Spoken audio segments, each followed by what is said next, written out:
안녕하세요. 1학년 도덕 원격 수업 시간입니다. 이번 시간에는 새로운 중단원으로 들어가서 새로운 소단원을 새롭게 공부를 해볼 예정인데요. 이번 시간 수업 주제는 다음과 같습니다. 자신과의 관계 중에서 5번째 중단원인 행복한 삶, 또는 행복을 위해 어떻게 살아야 할 것인가, 중단원의 첫 번째 소단원인 행복이란 무엇인가 라는 주제를 가지고 공부를 해보겠습니다. 자, 우리 음암중학교 학생들은 교과서 83쪽 또는 선생님이 나누어준 프린트 보면서 공부를 하면 되고요. 고북중학교 학생들은 교과서 91쪽 펴놓고 공부를 하면 되겠습니다. 이번 시간의 주제는요, 방금 여러분들이 확인했듯이 행복이라는 그 주제인데요. 오늘의 학습 목표를 먼저 확인을 해볼게요. 이번 시간 학습 목표는 뭐의 의미를 다양한 관점에서 설명할 수 있어야 할까요? 당연히 행복이겠죠. 행복의 의미를 다양한 관점에서 설명할 수 있다가 첫 번째 학습 목표이고요. 두 번째 학습 목표가 있는데 오늘은 아마도 첫 번째 학습 목표에 대한 내용만 공부를 하게 될 것 같아요. 그래도 두 번째 학습 목표도 확인을 해보자면 행복한 삶을 살기 위해 노력하는 자세를 지닐 수 있다. 가 두 번째 학습 목표입니다. 자, 이거는 아마도 2차시 공부할 때 다루어지게 될 학습 목표입니다. 자, 이번 시간에는 방금 여러분들이 확인을 했듯이 행복이 주제입니다. 그래서 행복의 의미와 행복의 조건은 무엇인지에 대해서 공부를 해볼 건데 그 전에 한 가지 예화를 한번 같이 보겠습니다. 니콜라는 문틈에 손가락을 찢습니다. 아야 소리를 지릅니다. 손가락이 너무 아픕니다. 조르디는 냉장고 문을 엽니다. 오렌지를 꺼내고 문을 닫습니다. 자리에 앉아서 오렌지를 먹습니다. 자, 둘 중에 조금 우리에게 평범한 상황은 어떤 상황이죠? 네, 바로 이런 상황이죠. 우리는 조르디는 냉장고의 문을 열고 그리고 오렌지를 또 꺼내고 꼭 오렌지가 아니더라도 우리는 냉장고 문을 열고 음식을 찾아서 그걸 먹는 거 우리에게 너무 평범하고 일상적인 이야기이죠. 그런데 우리는 이렇게 니콜라처럼 이렇게 일상적인 이야기를 잘 기억한다기보다는 니콜라처럼 뭔가 우리가 다쳤을 때 또는 슬플 때 또는 내가 고통스러울 때를 더 우리 기억 속에 더 많이 잘 담아둡니다. 근데 사실은 우리는 우리의 그 하루 중에 이렇게 고통스러울 때는 사실 일부에 불과하고 사실 평범하게 하루하루를 보내는 게 훨씬 더 많은데 이상하게 우리는 고통만 기억을 하고 평범한 일상 속의 그 작은 소소한 행복들은 잘 기억하지를 못합니다. 그래서 우리가 오늘 한번 공부를 할 내용이 왜 우리는 불행은 쉽게 느끼지만 행복은 잘 알아차리지 못하는 건지 그런 고민을 마음속에 가지고 한번 오늘 수업을 시작해 보겠습니다. 자, 일단 행복의 의미에 대해서 살펴볼 건데요. 행복이란 무엇일까요, 여러분?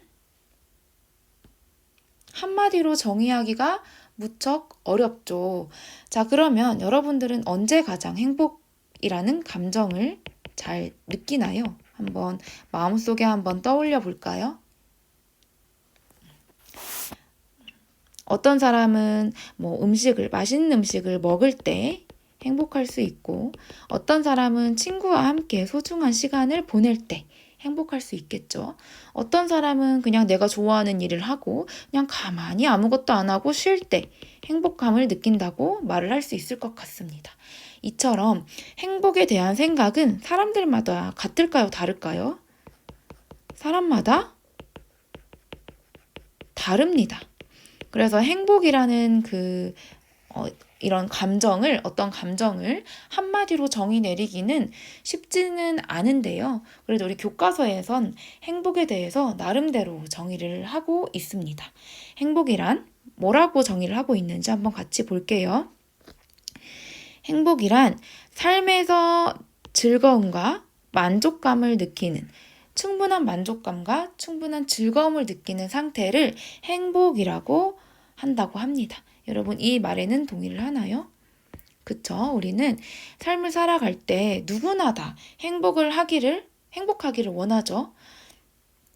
우리가 지금 이렇게 열심히 원격 수업을 듣고 열심히 공부를 하는 것도 사실은 행복하기 위함일 것입니다. 이처럼 우리는 누구나 다 행복을 원하는데 행복의 의미는 사람들 각자 다 다릅니다. 그런데 이제 어떤 공통된 의미를 추려보았더니 사람들이 느끼는 만족감을 느끼는 상태, 즐거움을 느끼는 상태라고 정리할 수 있다는 것입니다. 그래서 행복은 이렇게 정의를 내릴 수 있는데, 그러면 어떤 조건이 충족되어야지 행복을 느낄 수 있는지 한번 그 행복의 조건에 대해서 한번 살펴보겠습니다. 자, 우리 교과서에는 행복의 조건에 대해서 이렇게 이야기하고 있는데요. 먼저 행복하기 위해선 최소한의 어떤 외면적인 조건이 충족이 되어야 한다고 합니다. 먼저 외면적 조건의 첫 번째 그 조건은 무엇이냐면 물질적인 만족감입니다. 물질적 만족감은 여러분들이 우리 저번에 가치 단원 배웠을 때 물질적 가치를 한번 떠올려 보면 좋을 것 같아요. 우리는 물질적 가치인 예쁜 옷을 입었을 때, 그리고 맛있는 음식을 먹었을 때, 그리고 내가 사고 싶은 핸드폰이나 물건을 샀을 때 우리는 그런 것을 샀을 때의 그런 만족감을 느끼기도 하죠. 어쨌든 우리가 행복을 느끼려면 최소한으로 내가 편안하게 안락하게 살 수 있는 공간인 주택, 집이 있어야 되고, 내가 뭔가 지금 당장 배고픔을 해결할 수 있는 음식이 있어야 되고, 그리고 내가 아주 화려한 옷은 아니더라도 그냥 일상생활 속에 필요한 어떤 의복을 가지고 있어야 행복감을 느낄 수 있다는 것입니다.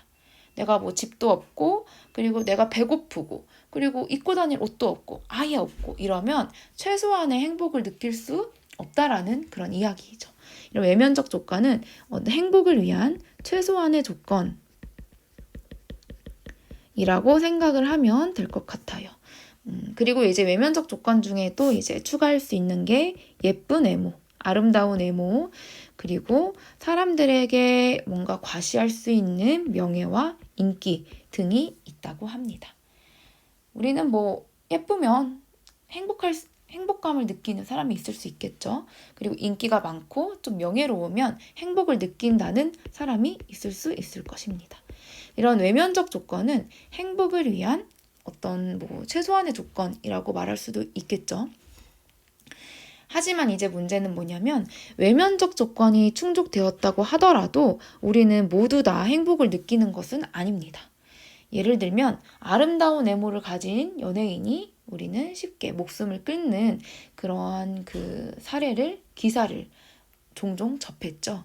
그러니까 돈이 다가 아니고 외모가 다가 아니고 사실 인기도 다가 아니라는 거죠.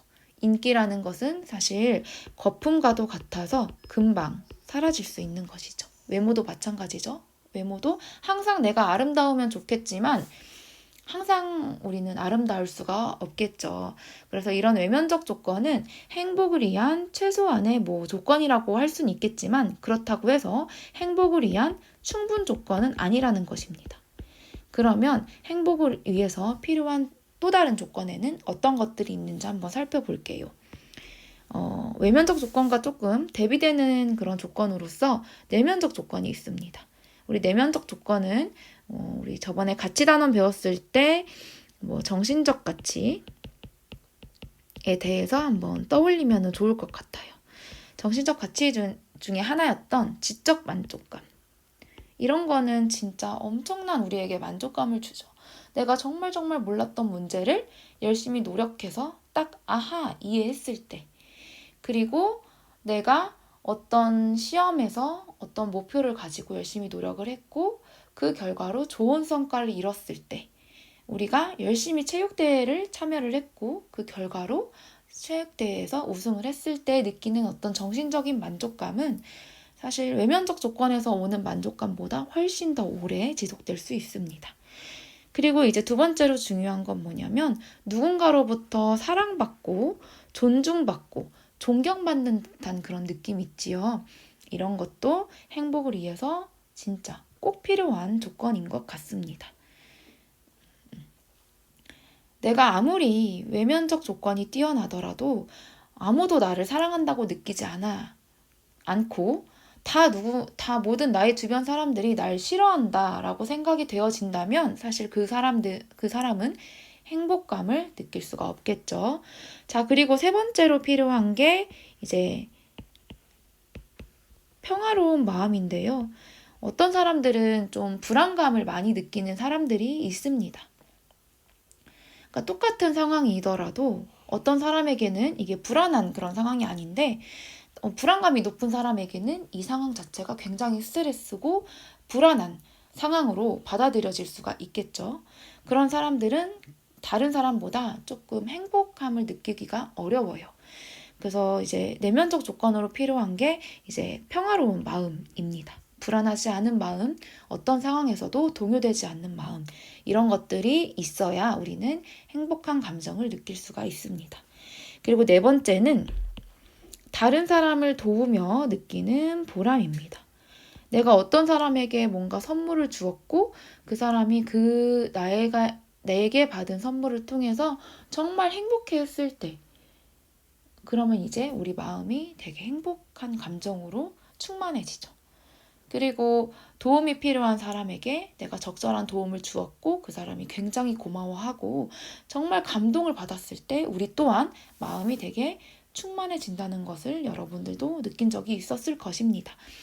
그래서 이제 정리하자면 행복을 위해서는 외면적 조건이 물론 필요하긴 하지만 어느 정도 외면적 조건이 충족되지 않는다면 우리는 행복한 감정조차도 느낄 수가 없겠지만 그럼에도 불구하고 중요한 거는 외면적 조건보다 중요한 거는 내면적 조건이라는 것입니다. 뭔가 우리가 외면적으로 필요한 뭐 의복이나 음식이나 주택, 외모, 인기 이런 것보다도 나의 지적인 만족감, 사랑받고 존중받는 듯한 그런 느낌, 평화로운 마음 등이 행복한 감정을 느끼는데 더 필요한 조건들이라는 것입니다. 자, 이렇게 우리 교과서 내용을 한번 확인을 해 보았는데요. 자, 그러면 이제 여러분들과 함께 읽어보고 싶은 예화를 같이 한번 읽어보겠습니다. 자, 이거는 행복은 항상 눈앞에 있어요 라는 그 책에서 발췌한 내용인데요. 한번 같이 볼게요. 에밀은 텔레비전을 켜면 늘 채널부터 돌립니다. 10개 채널을 마음대로 선택할 수 있다는 게 뿌듯합니다. 드디어 흥미로운 프로그램을 골랐어요. 이제 편안히 자리를 잡습니다. 시원한 사과 주스를 마시고 싶어서 냉장고에서 주스를 꺼냅니다. 자, 반면 오드리는 텔레비전을 켜면 늘 짜증부터 냅니다. 케이블 방송을 신청했다면 50개 채널에서 선택할 수 있을 텐데 볼 수 없는 프로그램들을 생각하면 매번 즐거움을 망치게 됩니다. 이제 자리를 잡아요. 오렌지 주스를 마시고 싶네요. 하지만 안타깝게도 주스가 다 떨어졌어요. 속상해집니다. 감자칩도 먹고 싶은데 땅콩밖에 없군요. 아, 정말 짜증나 죽겠어. 자, 우리는 이 두 가지 상황을 함께 보았는데요. 우리는 에밀이었던 적도 있고 오드리였던 적도 있었을 것 같아요. 에밀이었던 적은 그냥 일상 속에서 소소한 행복감을 충분히 누리는 그런 상황일 거고 오드리처럼 가끔 다 짜증날 때가 있어요. 다 처음부터 끝까지 다 짜증날 때가 있죠. 근데 이유는 딱히 없어. 그냥 내 감정이 그냥 짜증날 뿐입니다. 그럴 때가 있지만 우리가 한번 생각을 해봐야 될 문제인 것 같아요. 오드리처럼 우리는 짜증을 막 표출할 때 사실 그렇다고 해서 내 기분이 나아지는 건 아니거든요.